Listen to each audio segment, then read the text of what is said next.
Hello everyone, welcome back at my channel Bio at Zenith. और जैसे कि आप लोगों को पता है, हम लोगों ने एक सीरीज़, एक नया चैनल शुरू किया है आप लोगों के लिए, टीजीटी पीजीटी बायो के लिए। क्योंकि आप लोगों को भी पता है इस बार टीजीटी पीजीटी में वैकेंसीज़ बहुत कम हैं, केवल 47-49 ऐसी वैकेंसीज़ हैं। तो कंपटीशन बहुत ज़्यादा रहने वाला है। तो आप लोगों के गाइडेंस के लिए एक ये नया चैनल शुरू किया गया है, नाम है बायो एट जेनिथ। इस पे मैं एक टॉपिक कवर करा चुकी हूँ, बैक्टीरिया का। और मैंने अपनी लास्ट वीडियो में आपसे प्रॉमिस किया था कि मैं अब आप लोगों के सामने आके हम लोग आमने सामने इंटरेक्शन करेंगे और फिर मैं वीडियो बनाऊँगी। और इसके अलावा मैंने एक वीडियो और बनाई थी अपनी, जिसमें मैंने आपको बताया था कि क्या पढ़ें एग्ज़ाम के लिए और क्या ना पढ़ें। तो उसमें मैंने बोला था कि बॉटनी के लिए जो लोअर बॉटनी वाला सेक्शन है, जिसमें आता है आपका एल्गी आता है, फंजाई आता है, जिम्नोस्पर्म्स आते हैं, ब्रायोफाइट्स आते हैं, टेरिडोफाइट्स आते हैं, जिम्नोस्पर्म्स आते हैं, टेक्सोनॉमी ऑफ एंजियोस्पर्म आता है, जिसके अंदर काफ़ी सारी फैमिलीज़ हैं। पीजीटी के अंदर तो बहुत ही सारी फैमिलीज़ आती हैं। ये वाला पोर्शन इम्पॉर्टेंट बताया था। और ज़ूलॉजी के अंदर मैंने आपको जो लोअर कॉर्डेट्स वाला सेक्शन है उसको जो है काफ़ी इम्पॉर्टेंट मैंने बताया था। वो मेजर रोल जो है वो प्ले करता है आपके एग्ज़ाम में। 125 में से हाफ ज़ूलॉजी के आते हैं, हाफ बॉटनी के आते हैं, तो पता ही है आपको। और टीजीटी में एक क्वेश्चन जो है वो कैरी करता है 4 मार्क्स, और पीजीटी में अराउंड 3.75 ऐसे ही करके जो है वो कवर करता है। तो मैंने आप लोगों को दिखाया था अपने एक वीडियो में कि नोट्स मेरे पास कितने बल्क में हैं। तो उन नोट्स में से सेलेक्ट कर करके कि आपके लिए क्या रेलिवेंट है, कि कम टाइम में मैं आप लोगों को ज़्यादा इन्फॉर्मेशन जो आपके लिए यूज़फुल है वो दे सकूं। तो फिर भी अगर वीडियो लंबी बनती है, आपको प्रॉब्लम है इससे, तो मुझे कमेंट में ज़रूर बताइएगा कि नहीं, हमें छोटी वीडियो दो, हम कंटेंट के साथ कॉम्प्रोमाइज़ कर लेंगे। और अगर आप लोगों को पसंद आए वीडियो तो भी मुझे कमेंट करके बताया कीजिए। ये चीज़ मुझे मोटिवेट करेगी आप लोगों के लिए आगे काम करने के लिए। एनीवेज़, आज जो मैंने टॉपिक सेलेक्ट किया है वो है एल्गी। सबसे पहले ज़ीरो से ही स्टार्ट करेंगे। कुछ लोग हैं जो पहले तैयारी कर चुके हैं, या कुछ लोग हैं जो इसी बार अपीयर होने वाले हैं। दोनों चीज़ों को देखते हुए हम स्टार्ट करेंगे। एल्गी जो टर्म है ये दी थी हमारे कैरोलस लिनियस ने। साइंटिस्ट, ये तो हर कोई जानता है, बायनॉमियल नोमेनक्लेचर, द्विनाम पद्धति किसने दी थी? कैरोलस लिनियस ने। इन्होंने ही ये टर्म दी थी। अब टर्म इन्होंने कॉइन की थी, बट जो फादर हैं किसके? फाइकोलॉजी के। फाइकोलॉजी का मतलब होता है स्टडी ऑफ एल्गी। एल्गी की स्टडी को आप फाइकोलॉजी कहते हैं। इसी के साथ साथ एल्गी की किसको कहते हैं? फंजाई की स्टडी को क्या कहते हैं? फंजाई की स्टडी को कहते हैं माइकोलॉजी। दोनों में बहुत कंफ्यूज करते हैं बच्चे जनरली। एल्गी की स्टडी को फाइकोलॉजी और फंजाई की स्टडी को माइकोलॉजी कहा जाता है। तो फाइकोलॉजी, फादर ऑफ फाइकोलॉजी हैं आपके फ्रिच।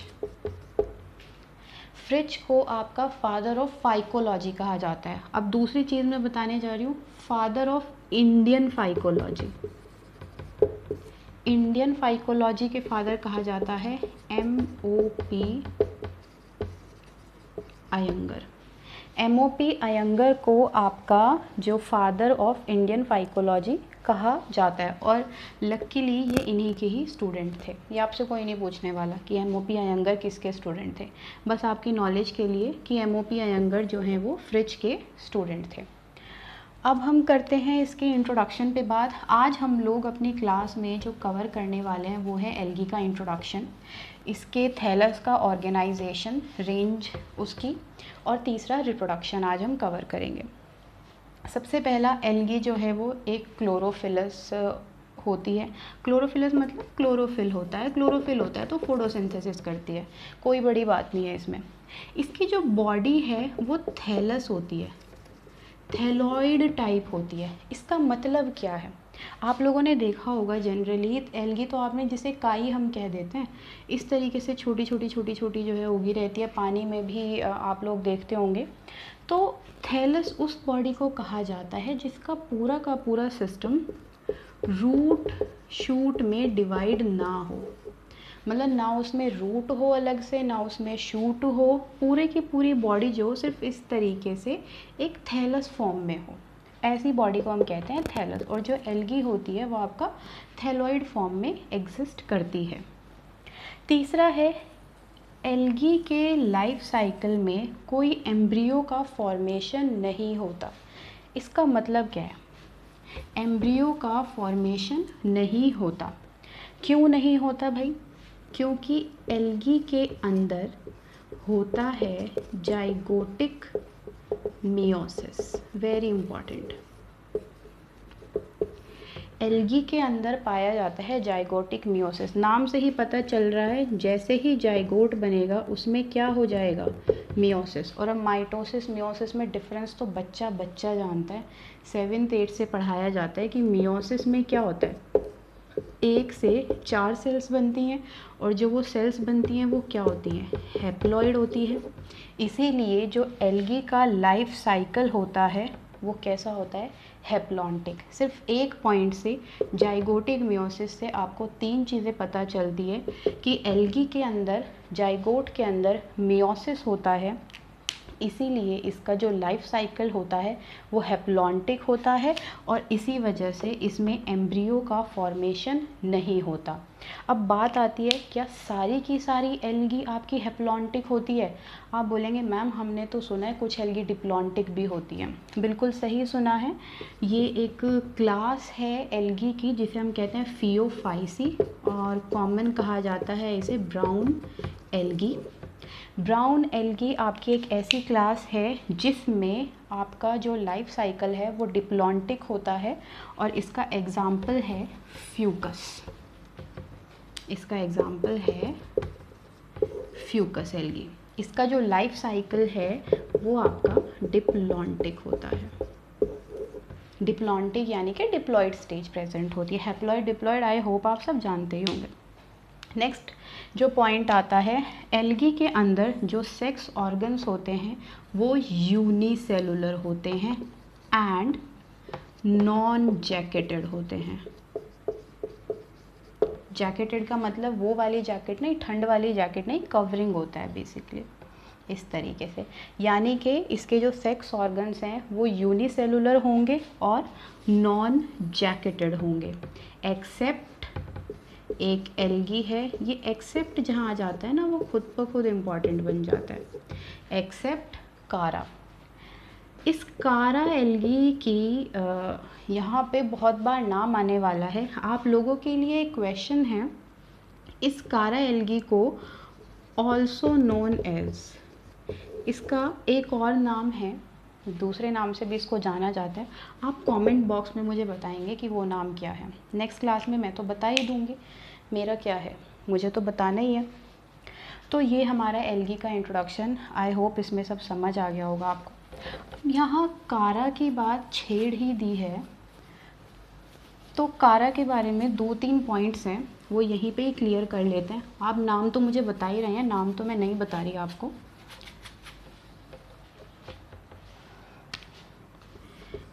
कारा एल्गी, ये कारा एल्गी सबसे पहले तो एक ज़्यादातर के जब भी मैंने बताया कि जो एल्गी है उसके जो सेक्स ऑर्गन्स हैं वो कैसे होते हैं, यूनिसेलुलर होते हैं एंड नॉन जैकेटेड होते हैं, यानी कि जैकेट से कवर नहीं होते, एक्सेप्ट कारा।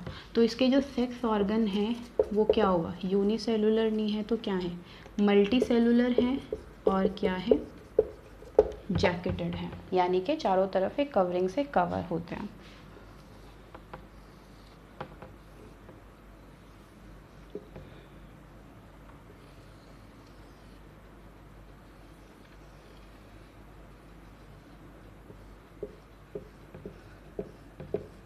डायग्राम थोड़े अजीब लगेंगे आपको, बट आपको समझाने के लिए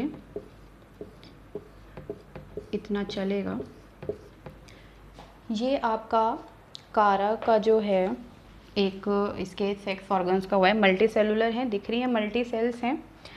ये जो है आपका, इसको आप कहते हैं नोक्यूल। ये आपका फीमेल सेक्स ऑर्गन है, ठीक है। और इसके जो नीचे है इसको आप कहते हैं, गोल बोले तो ग्लोब्यूल, और ये आपका मेल सेक्स ऑर्गन है।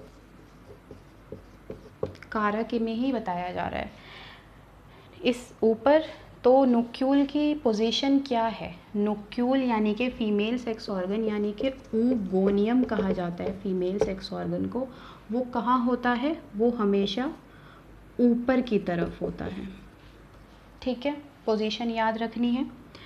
एग्ज़ाम टफ बनाएगा तो कुछ भी पूछ सकता है, ये मत सोचेगा कि वो कुछ लीनियंसी दिखाते हैं पेपर बनाते हुए, कुछ भी उठा के पूछ लेते हैं।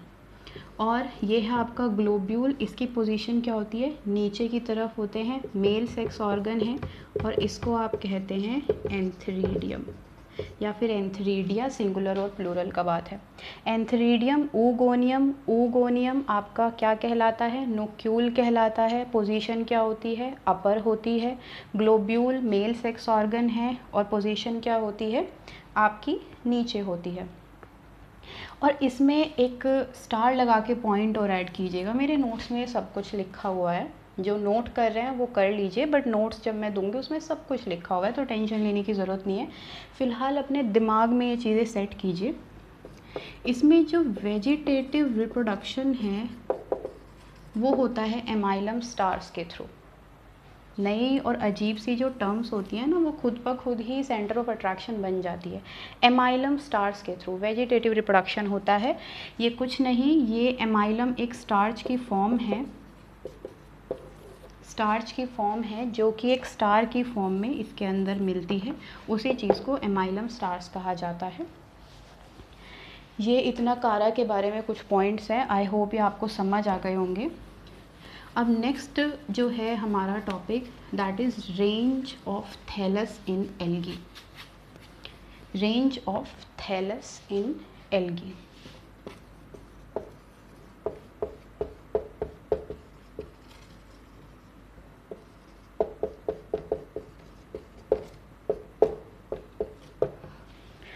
इसमें मैं कुछ पॉइंट्स बोलूँगी, जैसे यूनिसेलुलर और नॉन मोटाइल एल्गी, और यूनिसेलुलर और मोटाइल एल्गी। कुछ यूनिसेलुलर एल्गी, इसमें एक है मोटाइल, एक है नॉन मोटाइल। मोटाइल वाली का नाम एग्जाम्पल आ जाएगा आपका क्लेमाइडोमोनास, और नॉन मोटाइल का आ जाएगा आपका क्लोरेला। अब मैं इसको ही घुमा के पूछते कि ऐसी कौन सी एल्गी है जिसके अंदर फ्लैजिला मिलता है, तो डेफिनेटली जो मोटाइल होगी उसी के अंदर मिलेगा ना, क्लेमाइडोमोनास के अंदर। नेक्स्ट है आपकी कोलोनियल एल्गी, ये यूनिसेलुलर हो गई आपकी।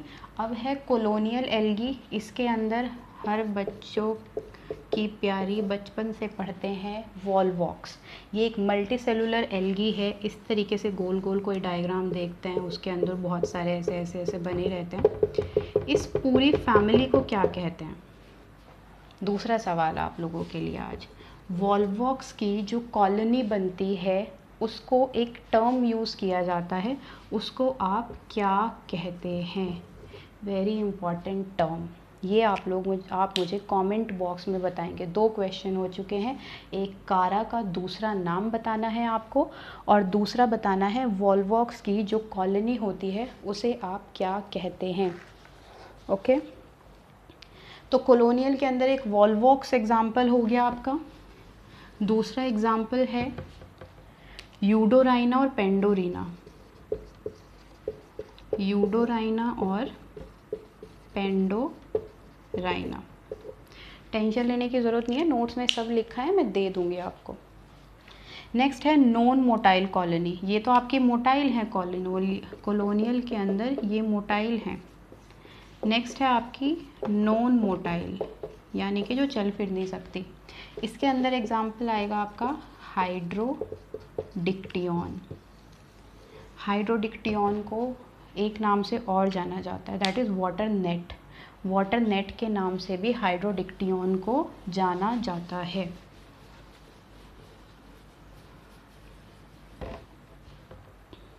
नेक्स्ट है आपकी ब्रांच्ड फिलामेंटस एल्गी, यानी कि ब्रांच्ड एल्गी।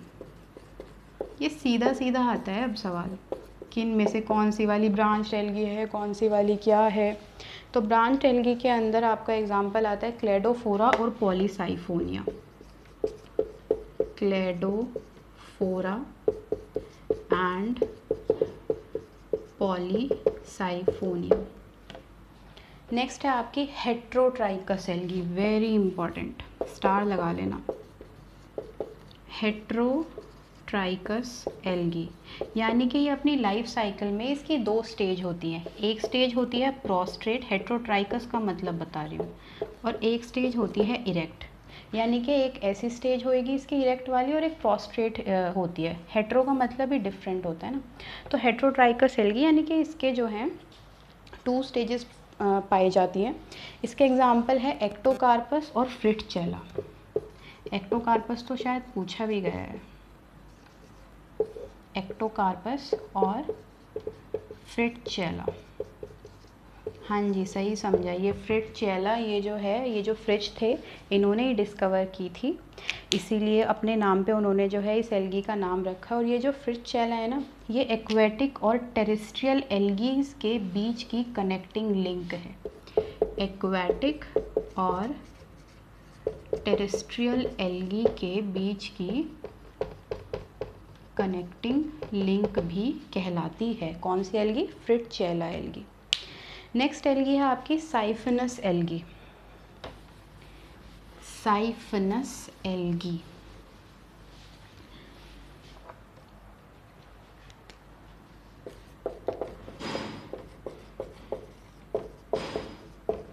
साइफिनस एल्गी के अंदर एग्जाम्पल आता है वाउकेरिया का एग्जाम्पल। मतलब वो थे एल्गी जो कि आपकी क्या होती है, एसेप्टेट होती है। ये है ना, इस तरीके से सेप्टा अगर हो तो इसके अंदर सेप्टा नहीं प्रेजेंट होता, इसलिए ये एल्गी क्या होती है, मल्टी न्यूक्लिएट एंड एसेप्टेट। ठीक है, इसीलिए इस एल्गी को सिनोसिटिक एल्गी भी कहा जाता है। सिनोसिटिक एल्गी भी कहा जाता है किसको? वाउकेरिया को। सिनोसिटिक का मतलब होता है मल्टी न्यूक्लिएट। नेक्स्ट है आपकी pseudo parenchymatous algae. Pseudo parenchymatous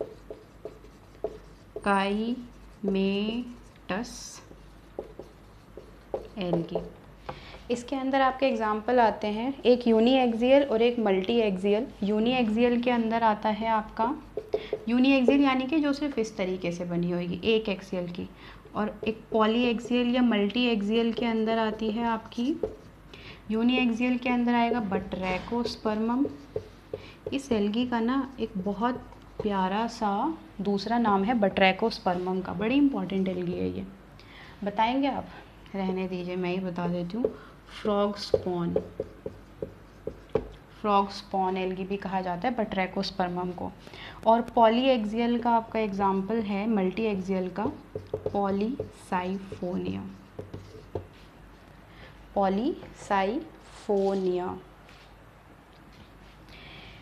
ये आपकी कुछ एल्गी है। एक पेरेनकाइमेटस भी एल्गी है जिसमें फ्यूकस आता है आपका। ये सब आपको नोट्स में मिल जाएंगी, जो इम्पोर्टेंट है वो मैंने यहाँ पे आपको करा दी है। अब नेक्स्ट टॉपिक पे चलते हैं हम, रिप्रोडक्शन इन एल्गी। कोई भी डाउट हो आप लोग कमेंट बॉक्स में, मेरा टेलीग्राम का भी लिंक है, व्हाट्सएप का भी लिंक है, उस पर डाल देना। जो भी चीज़ ना समझ आए उस पर डाल देना, सब चीज़ें क्लियर हो जाएंगे। और स्ट्रेस लेके नहीं पढ़ना है कि वैकेंसी कम है, टाइम कम है। आराम से पढ़िए, धीरे धीरे पढ़िए। बस एक चीज़ मेक श्योर कीजिए, जब मैं तैयारी करती थी उस टाइम पे भी मैंने हार्डली 3 से 4 महीने पढ़ के जो है अपनी पूरी की पूरी तैयारी को कवर किया था। तो टाइम कम है, ठीक है, स्ट्रेस लोगे कुछ नहीं होने वाला है। कहते हैं ना, टेंशन लेने से अगर काम होते तो सब टेंशन लेके अपने काम कर लेते हैं। टेंशन लेने से कुछ नहीं होने वाला है। मेक श्योर कीजिए कि आप अगर कोई टॉपिक कर रहे हैं तो एक बार में वो टॉपिक अच्छे से करो। ये नहीं कि अभी ऊपर ऊपर से कर दिया और फिर दोबारा से बाद में उस पर उतना ही टाइम दे रहे हो, बेवकूफ़ी होती है। सबसे पहला रिप्रोडक्शन हम पढ़ते हैं, एसेक्सुअल रिप्रोडक्शन एल्गी के अंदर। और अब जो टर्म्स आएंगी वो फिर बार बार जब हम इसकी क्लासिफिकेशन करेंगे ना एल्गी की, तो ये सब टर्म्स बार बार आएंगी, तो यहीं पे एक बार आप समझ लेना इसको। कुछ टर्म्स हैं, जैसे एल्गी के अंदर जो एसेक्सुअल रिप्रोडक्शन है वो होता है ज़ूस्पोर्स के थ्रू, अपलैनोस्पोर्स के थ्रू, हिप्नोस्पोर्स के थ्रू, पामेला स्टेज के थ्रू होता है, एकाइनीट बी, या आपका जनरली पर जो बीजीए होता है उनके अंदर मिलता है। बीजे मतलब ब्लू ग्रीन एल्गी साइनोबैक्टीरिया के अंदर, इसको साइनोफाइसी भी कह देते हैं। तो हम इसको बीजीए को यहाँ पे नहीं पढ़ेंगे, हम इसको जब क्लासिफिकेशन पढ़ेंगे उसी में ज़्यादा अच्छे से कवर होगा। ओटोस्पोर्स होते हैं,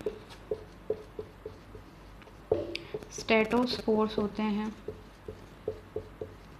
अब इतने सारे स्पोर्स हैं, इनमें उलझ जाओगे अगर नहीं समझोगे कौन से वाला स्पोर, कौन सा चीज़ या क्या डिफरेंस है, इन सब में अलग अलग हैं।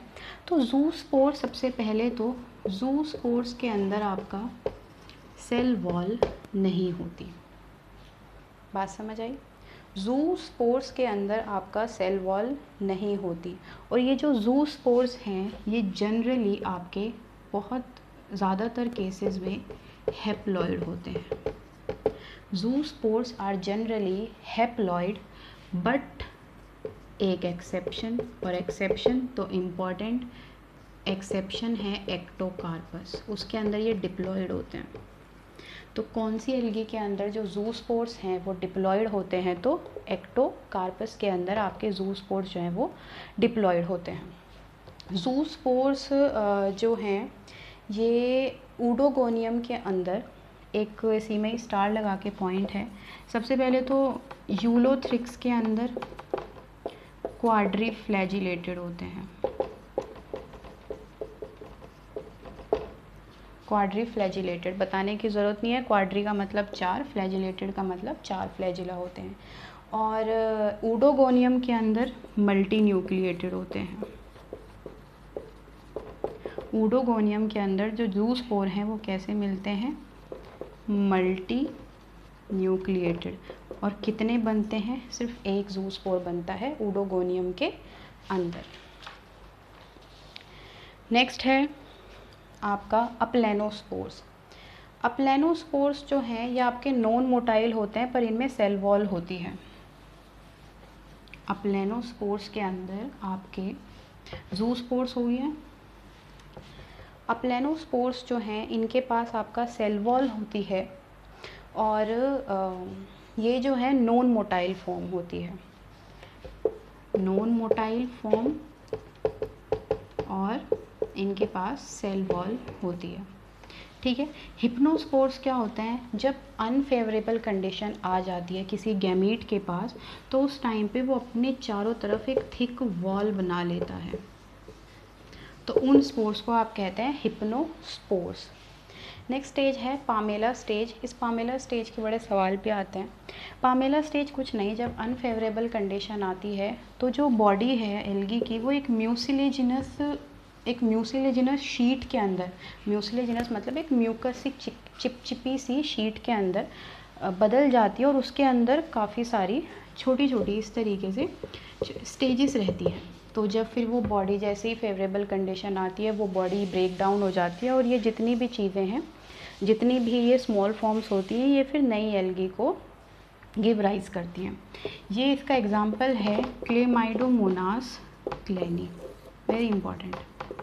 इसकी जो है ज़्यादातर लाइफ साइकिल में पामेला स्टेज ही पाई जाती है, और यूलोथ्रिक्स के अंदर भी आपका पामेला स्टेज देखने को मिल सकती है। नेक्स्ट है आपके ओटोस्पोर्स और ये ओटोस्पोर्स जो हैं आपके, ये क्लोरेला और सिनेडेस्मस, दो एल्गीज हैं, नाम से ही याद रखना, बड़ा इंपॉर्टेंट है ये ओटोस्पोर्स वाला। तो क्लोरेला और सिनेडेस्मस के अंदर कौन से स्पोर्स मिलते हैं? तो ओटोस्पोर्स। और मोनोस्पोर्स, एक होता है मोनोस्पोर्स, ये मिलते हैं आपके बटरैकोस्पर्मम के अंदर, बटरैकोस्पर्मम के अंदर। तो इतना हो गया ये आपका ए सेक्शुअल रिप्रोडक्शन का। इसमें स्पोर्स समझ लिए कौन सा किसके अंदर है, ये सब हो गया है। इसके नोट्स जो हैं मैं डाल दूँगी ग्रुप पे। अब नेक्स्ट है आपका सेक्शुअल रिप्रोडक्शन एल्गी के अंदर। वैसे देखा जाए तो एल्गी के अंदर 3 टाइप का सेक्शुअल रिप्रोडक्शन होता है। एक होता है आपका आइसोगैमस, दूसरे को हम हेट्रोगैमस के अंदर इनको रखते हैं, कहीं कहीं आपको इस तरीके से भी देखना मिलेगा।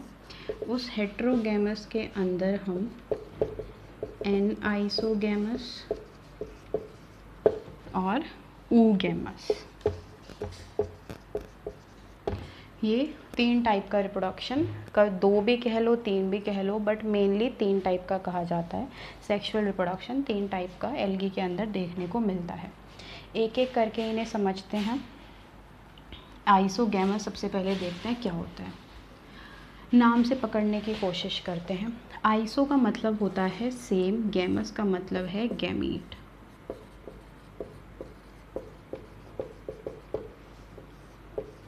तो आइसोगैमस रिप्रोडक्शन वो रिप्रोडक्शन होता है जिसमें गैमीट्स मोर्फोलॉजिकली सिमिलर बट